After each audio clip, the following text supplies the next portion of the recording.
see you. And All right, I guess we've delayed enough, right? Otherwise, it's... Ready? All right. We'll go ahead and call the January 2nd meeting of the City of Winter Haven Planning Commission to order. Jordan, if you would, please take roll. David Lane, Mario Manigo. Here. Elizabeth Davis, Jennifer Fasking, Wendy Venters. Here. Colin Wells. Here. Ed Smith. Here. Tina Summerlin, and Craig Fuller. Here. We have a quorum. If you would, please stand for the invocation and pledge. Heavenly Father, we thank you for this day. We thank you for a new year and new opportunities. We ask that you be with us tonight and help guide us. We ask you to bless everyone here in the city of Winter Haven in 2024. We ask these things in your name. Amen. I pledge allegiance to the flag of the United States of America and to the republic for which it stands, one nation, under God, indivisible, with liberty and justice for all. All right. Has everybody had a chance to review the minutes? If so, we'll entertain a motion to approve. I make a motion, we approve the minutes. All right. Second. Second. All those in favor say aye. Aye. All opposed, same sign. All right, the minutes are approved. Okay, I'll do a brief explanation of how the hearing will run. Cases will be read into the record, and city staff will provide a presentation. Commissioners will have an opportunity to ask questions of staff. Once commissioners have had an opportunity to ask their questions, we will close the planning portion of the hearing and open the public portion of the hearing. Anyone wishing to speak for or against a case, starting with the applicant, may do so. We ask that you limit your comments to 5 minutes. Once everyone from the public has had a chance to speak, we will close the public portion of the hearing and reopen the planning portion. Commissioners will be able to ask additional questions, or will entertain a motion and call for a vote. Jordan, if you would, do a swearing. If anybody from the public thinks they may speak for or against a case, if you would, please stand up and Jordan will swear you in. Do you solemnly swear or affirm that the testimony you're about to give in this case shall be the truth? Your sheet. Thank you. Thank you. All right, on to new business. Case number P-24-05 and P-24-06. Request by Timothy Campbell to assign Neighborhood Mixed Use Hub Future Land Use and Commercial Highway C3 Zoning District to an annexed parcel. General location, a parcel generally located at the northwest corner of Cypress Gardens Boulevard and Lamplight Lane Southeast. The area covered by this request is 2.16 plus or minus acres. All right, Heather Reuter, Senior Planner for the record. On the screen is the future land use map. As you can see, the subject property is there in the hatch. The city designations in the area are neighborhood mixed use hub to the west and south. And then as you go to the east, we have residential suburban. As you look at the zoning, as you can see to the south and to the west, those properties that are in the city have the requested C3 zoning district that is in the area. And then as you head east, we do have some single family that fronts on Cypress Gardens Boulevard. As you look at the subject property, it is a vacant lot located on the north side of Cypress Gardens Boulevard next to Lamplight Lane, next to a 7-Eleven convenience store.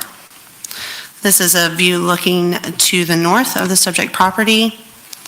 As you look to the east, there is a dental office located there that's located in the county.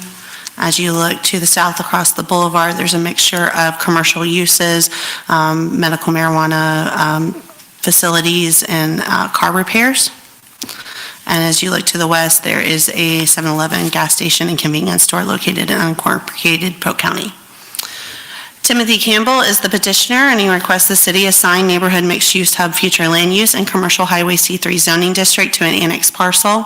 The vacant parcel is generally located at the northwest corner of Cypress Gardens Boulevard and Lamplight Lane Southeast and totals 2.16 plus or minus acres. The parcel was annexed into the city June 26, 2023. The petitioner proposes for the property be developed with commercial uses similar to other C3 properties along the Cypress Gardens Boulevard corridor. Supporting infrastructure contains sufficient capacity to support these requests. However, a final concurrency determination shall be made at the time the property receives site plan approval and is developed. When C3 development standards, on-site parking requirements, and stormwater requirements are applied to the property, the actual maximum square footage would likely be less than what is shown in your fact sheet, and as would the impact. Prior to annexation, the Polk County land use for the subject parcel was Neighborhood Activity Center. The requested neighborhood mixed-use future land use is consistent with the surrounding city uses and designations, as well as the former Polk County land use designation. The requested C3 zoning district is consistent with that land use. Staff does recommend, the Planning Commission recommend approval of this request, and it's forwarding to the City Commission for final action. So ignore that part about the conditions, the PUD, that doesn't exist. That's from last time. Sorry about that. Anyways, I stand for any questions. Is this, Heather, just to assign the zoning after the annexation? Yes, it's to put city designations on there because it is no longer in the county. Gotcha. Okay.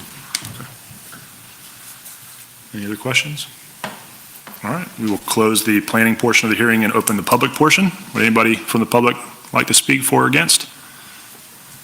If you would, please state your name and address for the record. Good evening. For purposes of your record, my name is Tim Campbell, the law firm of Clark Campbell Lancaster Workman and Airth, 500 South Florida Avenue in Lakeland, and I am the applicant tonight. So this parcel we annexed into the city. I think until you designate land use and zoning, it still has Polk County land use of Neighborhood Activity Center, which is similar, allows similar uses to what we're requesting within the city.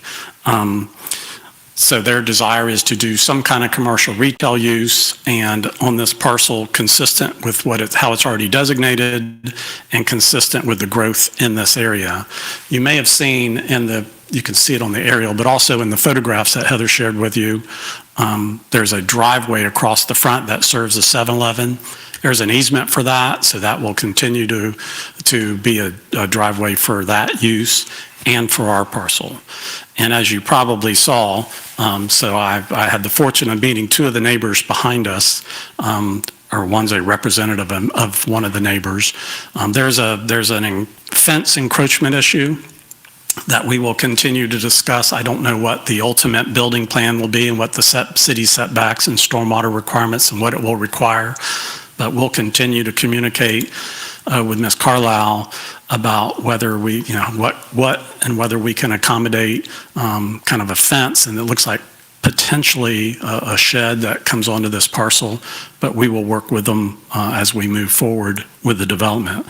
But otherwise, Heather's done a good job of explaining. It is presently a neighborhood activity in the county. We're requesting a similar use, and we stand for any questions that you may have. Any questions? Thank you. None, thank you.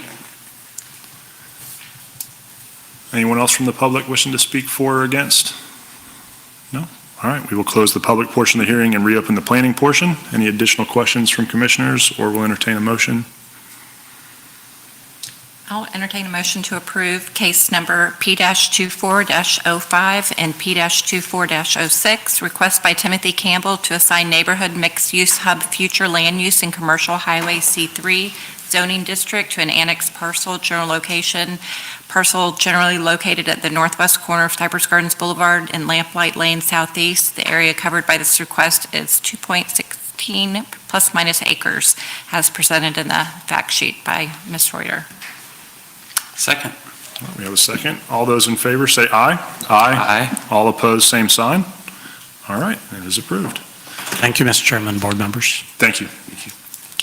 Moving on, P-24-07, an administrative request to amend the Winter Haven Code of Ordinances, Chapter 21, Article 2, Section 21 through 70, relating to waterfront properties. Okay, this is a pretty straightforward, minor update of the code. Section 2170 of the Winter Haven Code of Ordinances, it provides the setback requirements for waterfront properties. Specifically, special setback standards are provided for principal structures, accessory structures, and stormwater management areas. Section 2170 has been unchanged since adoption of the setback requirements for stormwater management areas, April 2002. In recent months, it has come into question how the high water setback is measured from seawalls, particularly those installed along interconnecting canals. The proposed changes will clearly state the setback measurement is to be made from the back or landward side of the seawall to the applicable structure. While we were in here making this change, we did decide to add in the lake elevations that are contained in city's chapter 10 of the Code of Ordinances. So we've simply added those into this section as well. Those numbers are unchanged from what's currently adopted in chapter 10. Though we did add the equivalent 1988 vertical datum to the existing 1929 vertical datum in the table. So it's more user-friendly for anyone using this section of code. Other than that, there are no other changes to section 21-70, and staff does recommend the Planning Commission recommend approval of this request, and it's forwarding to the City Commission for final action. Any questions? This is just a clarification. So are we sure we don't want to call it a bulkhead as opposed to a seawall? It's referred to as a seawall throughout the code, or we'd have to change numerous sections of code. I would very gently Yeah. suggest that you do at some point, because that's really what it is. Because seawalls for like a tidal surge, anyway, I get what you're saying, but it's kind of like the marine discussion we had a while ago. But anyway. Yeah, I think we do, Yeah. we define Define seawall in, the code. So you have your own definition Yeah. of seawall. So, Okay. I'd like to do things different. I mean, it is what it is, but you know what I mean? and it's generally known by everybody in the community as seawalls, so. I got you. Yeah. Okay, that's fine. Any other questions? No? All right, we will close the planning portion of the hearing and open the public portion of the hearing. Anyone from the public wishing to speak for or against this administrative request? No? All right, we will close the public portion of the hearing and reopen the planning portion. Any additional questions, or we'll entertain a motion?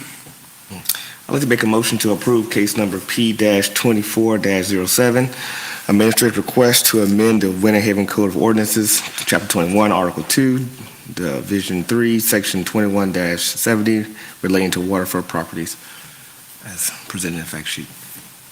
Second. All right, we have a second. All those in favor say aye. Aye.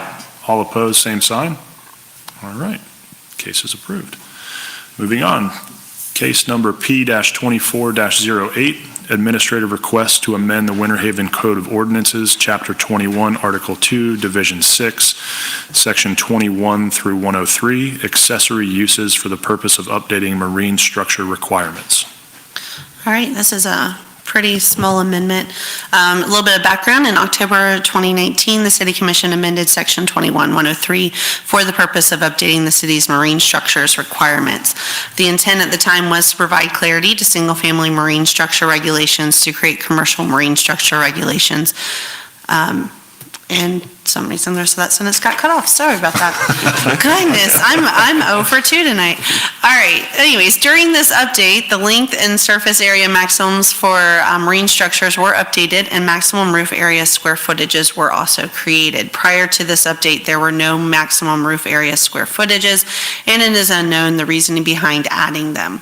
In recent years, contractors and residents have both sought to have larger roof areas over docks to protect watercraft from the Florida sun. Section 21-103 allows for a single-family marine structure to have up to 2 personal watercraft to be docked to it. After discussions with dock builders, it was determined an increase in roof area is warranted to allow for more than one slip to be covered.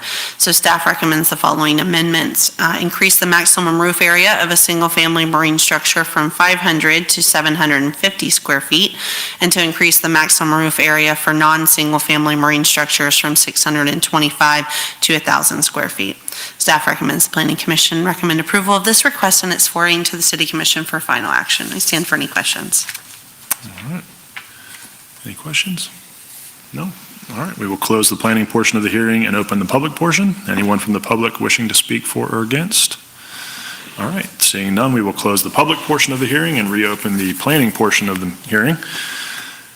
We'll entertain a motion. I'll make a motion in favor of Case number P-24-08, administrative request to amend the Winter Haven Code of Ordinance, Chapter 21, Article 2, Division 6, Section 21-103, accessory uses for the purposes of updating marine structure requirements as presented in the fact sheets by staff. Second. All right, we have a second. All those in favor say aye. Aye. All opposed, same sign. All right. Other business. Okay, start with what we did last month. All of those items, and I'll just go ahead and list them. The capital improvement schedule update, the update to our banquet hall requirements, C1 uses, and the amendment to the PUD on Havendale and 21st Street. All four of those items are moving forward to the City Commission during this month, so they'll be finalized by the end of January. And then, let's see here, that is all of our previous items, and just to let you know, we do have an agenda items for February, so we'll be having our February meeting, and that will be February, I believe it's the 6th. That's correct. So, and that's all I have. And wish everyone a Happy New Year. Commissioners, any comments? No? Comments from the public? No? All right. Then we are adjourned. Sorry to keep everybody waiting.